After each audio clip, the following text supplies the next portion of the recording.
Amazon's Lord of the Rings series beat Game of Thrones last week. They got 25 million viewers in the first 24 hours. But the real story isn't the orcs or the rings. It's the online reviews. Okay, Jack, let's travel back in time. Right before our vacation break, our very last episode before vacation, we previewed the Lord of the Rings series on Amazon Prime. Our takeaway was that budgets reveal everything. And Amazon was spending double what HBO was spending. Amazon was spending $500 million on their Lord of the Rings series. Well, during our break, Nick and I, at one point, casually opened up the Amazon app to buy some more SPF, and we saw the same thing. We noticed something strange in the Amazon app. When you open it up, you saw a full screen ad sitting on the screen for 5 seconds. You couldn't do anything. Okay, full disclosure, first time we have seen Amazon do a full app takeover for anything. So we couldn't buy Sunbum without first experiencing a full court press from Amazon's marketing department trying to get us to watch their new Lord of the Rings show. Okay, the greatest billboard in all of media? Yeah, it's an Amazon shopping app. And guess what? The strategy worked for Amazon. Get these numbers. A whopping 25 million households, it turns out, watched that Lord of the Rings show in the very first 24 hours. That announcement from Amazon is more than double the number of viewers who watched episode 1 of House of Dragons on HBO. I'm sorry, I just spat out my second breakfast. And that's more than the 19 million who watched the finale of the original Game of Thrones. Do you want even more context on that 25 million households who watched the first episode of Lord of the Rings? Jack, can you sprinkle on some more magical context for us? It's just shy of the 33 million households who are estimated to have watched Stranger Things Season 4 in the first 24 hours. Jack, can you give us a schmeagle over there? What do I got to do to get a Gollum impression? Oh, he stuck the landing. There we go. I mean, I guess we are kind of appropriating Smeagol's culture on that one. Hobbit culture. We apologize to all the orcs out there.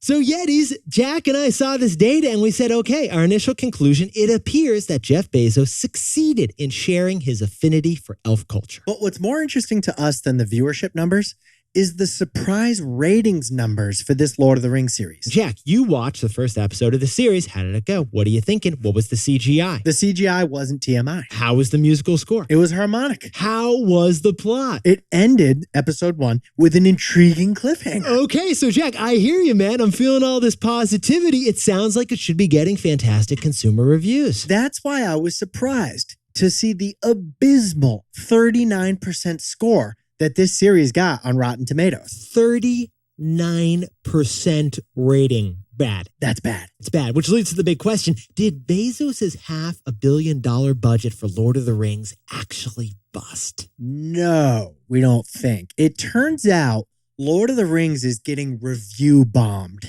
And Lord of the Rings isn't just getting review bombed. Lord of the Rings' review situation may change reviews forever. This show is getting so many bad ratings at such an alarming rate that Amazon decided to suspend ratings on IMDb, which they own. Because, and this is the key, it appears that internet trolls are ganging up to tank the Lord of the Rings ratings. Some fans are angry that Amazon cast a diverse range of actors to populate Middle-earth in this new series. Yeah, so 39%, that brutal score is partly genuine reviews, but it's also sabotage from angry online trolls, like real trolls, or not real trolls. It seems the Eye of Sauron has inspired these online trolls. Who are not real trolls, but they're fake trolls, but they're all real trolls. So Jack, what's the takeaway for our buddies over in Lord of the Rings at Amazon? The death of the online review would mean the return of the critic. Yetis, the promise of the core of the internet was the democratization of information. They no longer need individual experts. Instead, with the internet, we can crowdsource reviews from the masses with the 1 to 5 star rating everyone gets to leave. Well, Amazon just admitted that those democratized online ratings, they're not exactly valid for their biggest show ever. And this isn't the first issue. Nick, remember this summer? Amazon sued people who were organizing Facebook groups that were getting paid to leave fake reviews on Amazon products? We did an episode on it. I totally remember. And this issue with Lord of the Rings, this is now just the highest profile failure of the whole online review concept. IMDb's movie ratings, Yelp's restaurant reviews, and even that spatula you bought online. Look at all of them. Those online customer ratings are increasingly manipulated by bots and trolls, real trolls. Now, if you really want to know how Lord of the Rings was, Ask the professional critics. And the professional critics, they gave an 84% positive review of the new Lord of the Rings series. That's a lot better than the 39% that trolls gave it. So the pendulum is swinging back from customer reviews to professional critics.